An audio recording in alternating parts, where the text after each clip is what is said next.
Hola, mi nombre es Fernando Martínez, soy coordinador de FIRCOV y vamos a continuar con este examen tan difícil de este año que ha sido el examen FIR, ¿vale?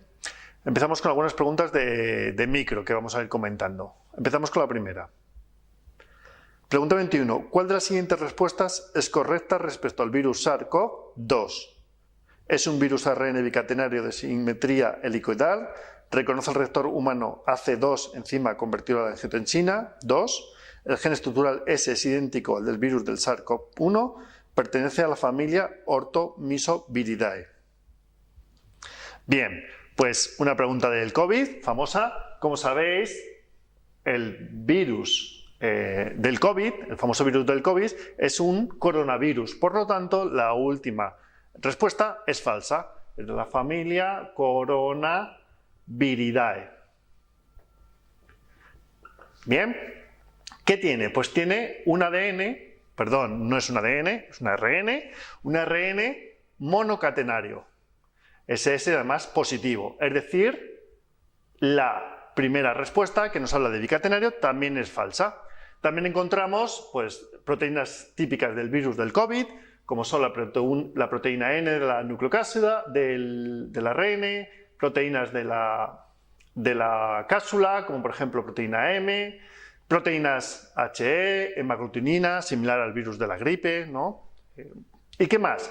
Pues la proteína más importante, y como sabéis, donde ha habido búsqueda de muchas dianas también, es la proteína famosa de Spike, o de espícula, proteína S.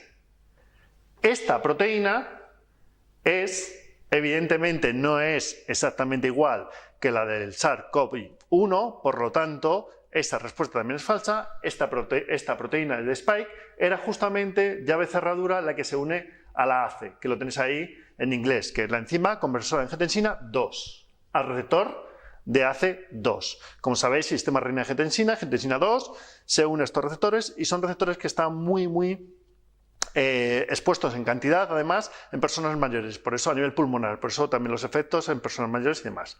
Por lo tanto, la respuesta correcta es esa. Se une al receptor AC2 o ECA2.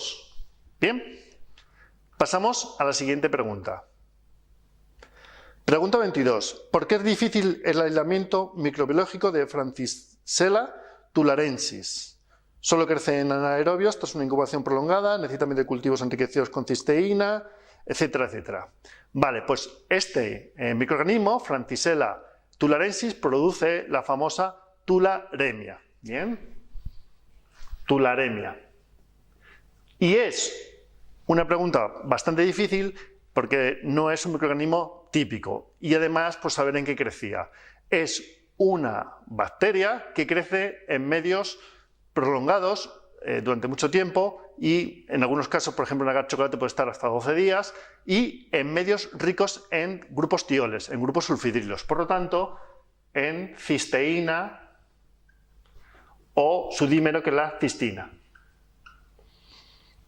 Bien, esta bacteria hay que tener cuidado, su cultivo, y cuando se piense que puede haber una contaminación o que pueda estar presente esta bacteria, hay que tener cuidado. También se puede utilizar por bioterrorismo y, como digo, es una bacteria que da un crecimiento prolongado y ricos en cisteína. Por lo tanto, la respuesta correcta era la que nos hablaba de crecimiento prolongado con medios en cisteína.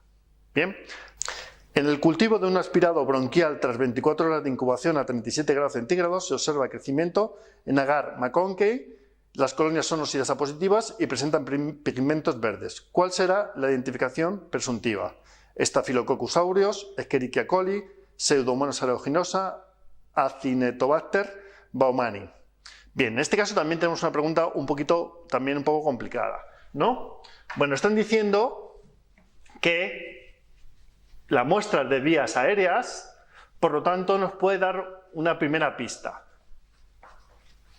El medio en el que se están creciendo, pues sabéis que hay medios, por ejemplo, para cultivos en orina, los famosos test de orina, Uritest, por ejemplo, Uridine, que presentan medios, por ejemplo, McConkey o medios CLED. El medio de McConkey, vamos a ponerlo bien, Bueno, como sabéis, es un medio selectivo, ¿vale?, en donde van a crecer gram negativos, no van a crecer gram positivos. Normalmente bacilos gram negativos. Es un medio selectivo porque ¿qué tiene? Tiene ácidos biliares, también tiene el azul de genciana o cristal azul, que también os sonará, o azul de metileno, que os sonará también de la tinción de Gram, ¿vale? Entonces, ¿qué ocurre? Que en estos medios son medios inhibitorios para los Gram positivos y solo crecen Gram negativos. Además es selectivo porque tiene como fuente de carbono lactosa y ahí podemos encontrar lactosas positivos que fermentan lactosa o lactosa negativos. También presenta un indicador como es el rojo neutro, que le da ese color rojizo característico. Los que son lactosa positivos, pues son colonias normalmente de color rojizo o rosa, una muy típica, Escherichia coli. Bien, y lactosa negativos, pues van a tener unas colonias de tipo transparente o translúcidas, que en algún caso pueden tornar a amarillo o verde, como puede ser este caso. En este caso, lo que tienen son pigmentos, por ejemplo, pioverina,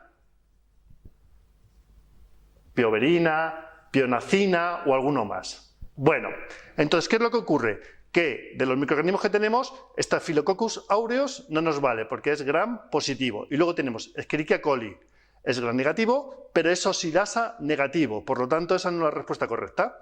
Luego tenemos el Acinetobacter baumannii, que también es gram negativo, pero es oxidasa negativo. Entonces, ¿cuál sería la respuesta correcta? Pseudomonas aeruginosa, que sabemos que es un gram negativo, y además que es oxidasa y catalasa positivo. Y además tiene estos pigmentos que le da esa coloración verde, como os dejo aquí una imagen para que lo veáis. ¿Vale? Bien, pasamos a la siguiente pregunta. Pregunta 30. ¿Qué microorganismo es el principal agente causal de la infección del tracto urinario en población en general? Bueno, pues esta es una pregunta que el que más causa infecciones a nivel urinario es la famosa Escherichia coli, ¿de acuerdo? Normalmente lo podemos encontrar a nivel urinario, pero aquí lo que nos determina la infección es la cantidad de colonias que encontramos en el Escherichia coli, ¿de acuerdo? Entonces es una pregunta que más o menos yo creo que es bastante asequible y que se podría haber respondido más o menos bien. Vale, vamos con la última pregunta de esta serie. ¿Cuál de los siguientes fármacos no se utiliza en el tratamiento de la tuberculosis? Amikacina, bedaquilina, vancomicina y soniacida. Bien, en este caso es una pregunta también que puede ser media alta. Vale, como sabéis, la tuberculosis son infecciones que han crecido mucho en los últimos tiempos. Hace años no había tanto en España y sobre todo a raíz del SIDA, ¿no? Enfermedades oportunistas y también mucha gente de inmigración que viene de países, por ejemplo de África, que pueden presentar o tener tuberculosis. Bueno, los tratamientos, normal, el primero de elección es un grupo de fármacos, entre los que está, por ejemplo, la isoniazida. Bueno, químicamente la isoniazida es una piridina, es un derivado del ácido isonicotínico, una hidracina, y que os sonará también, pues, de ¿cuál? La iproniazida, que la iproniazida se utiliza como inhibidor de la MAO, ¿vale? Es un IMAO y son estructuras de profármacos, se tienen que romper vía radicalaria, actúan a nivel de los ácidos micólicos, por lo tanto tenemos la isoniazida. ¿Cuál más tenemos utilizado? Rifampicina. La rifampicina que inhibe la síntesis de ARN y es una estructura tiene de naftaleno, nafto, furano y que tiene un asa que está ciclado con una estructura de tipo aromática, ¿vale? Por eso se llaman amsamicinas, por ejemplo. ¿Qué más fármacos tenemos? Tenemos el etambutol, os lo pinto por aquí. El etambutol, que es un derivado de tilendiamina y con un butanol, que además es simétrico. Lo tenemos por aquí, OH, ¿vale? Aquí lo tenéis. El etambutol también tiene mucha toxicidad, lo sabéis en niños, ¿no? A nivel de ojos se puede cambiar por una astromicina en el caso de los niños, ¿vale? Y, por último, piracinamida, que es un poco parecido a la isoniazida, con una piracina y un grupo carbosamida, que es un profármaco, se tiene que hidrolizar y pasar al derivado de ácido piracinoico, ¿de acuerdo? Al grupo ácido. No se sabe muy bien el mecanismo, aunque sí se sabe que es un mecanismo pH dependiente, tenemos que tener un pH ácido. Bueno, estos son los de primera lección, pero como sabéis hay muchos más fármacos, pues desde el ácido 5,4-amino, salicílico. Sabéis que las tuberculosis se tratan mal con antibióticos beta-lactámicos. De la pared podemos encontrar la D-cicloserina. También se utilizan bastante fluoroquinolonas, entre las que destacan, por ejemplo, el norfloxacino o el moxifloxacino de cuarta generación, que presentan, pues ya sabéis, de cuarta generación, la típica quinolona, con un radical aquí, pues un ciclopropilo o un etilo, grupo ácido, es una fluoroquinolona, nitrógeno, bueno, voy un poco más despacio que me acelero, pintando moléculas, ¿bien? Y de cuarta generación, pues como os he dicho antes, moxifloxacino, pues con un grupo R aquí, en este caso, pues por ejemplo, un metosilo. Las fluoroquinolonas también se utilizan muchísimo, y sobre todo en algunos casos en los que no funcionen bien los que hemos dicho antes de primera lección, con un tratamiento largo de meses, etcétera, etcétera, ¿vale? ¿Cuál más encontramos? Amicacina, encontramos aminoglucósidos, amicacina, pues tobramicina, capromicina, etcétera, que también se puede utilizar para tuberculosis. ¿Cuál más? Podemos ver donecepilo,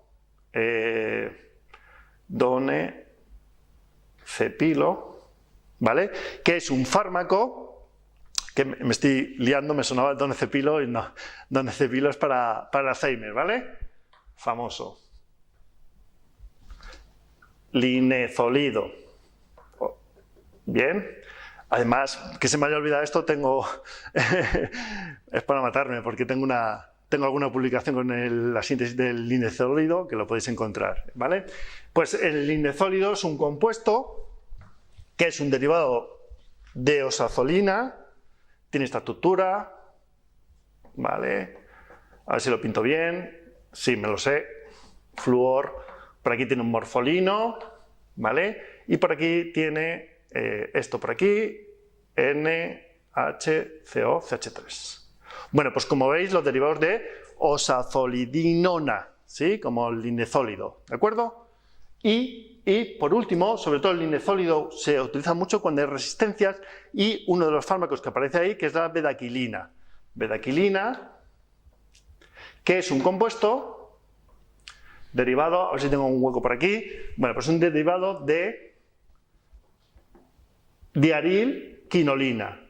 Se asemeja un poco a las quinolinas de tipo para malaria, presenta esta estructura, un metosilo por aquí, un bromo, a ver si lo pinto bien, y por aquí, como os decía, pues tiene un fenilo, por aquí tiene esta cadena, dimetilamino, 1, 2, 3, bueno, aquí hay 2 carbonos, es de 4, y por aquí tiene un OH, y por aquí un naftaleno, si no recuerdo mal. Bueno, lo dejo por aquí para que aparecerá, para que la veáis, ¿vale? Bueno, pues después de todo esto, fijaros todo lo que hemos tenido que luchar para poder contestar esta pregunta. Una pregunta que digamos que es difícil, ¿vale? Entonces, la respuesta correcta, ¿cuál es? Pues el que no ha aparecido en ningún momento, que es la famosa vancomicina, que es típico asociado a inhibir la síntesis del peptidoglicano, y que en este caso pues sí que se podría sacar pues un poco por descarte, pero a veces no sabes cuándo es descarte y cuándo no es descarte, ¿vale? Bueno, pues hasta aquí este vídeo, un poco de micro, de algunas preguntas, y continuaremos sacando más vídeos de más preguntas por ahí que vayan apareciendo, ¿vale? En este super examen, que por llamarlo super examen, no llamarlo de otra forma. Bien, pues si queréis, aquí nos tenéis en Firkov, para que nos preguntéis cualquier duda, para que os apuntéis con nosotros, para el año que viene o para lo que necesitéis. Muchas gracias por estar ahí.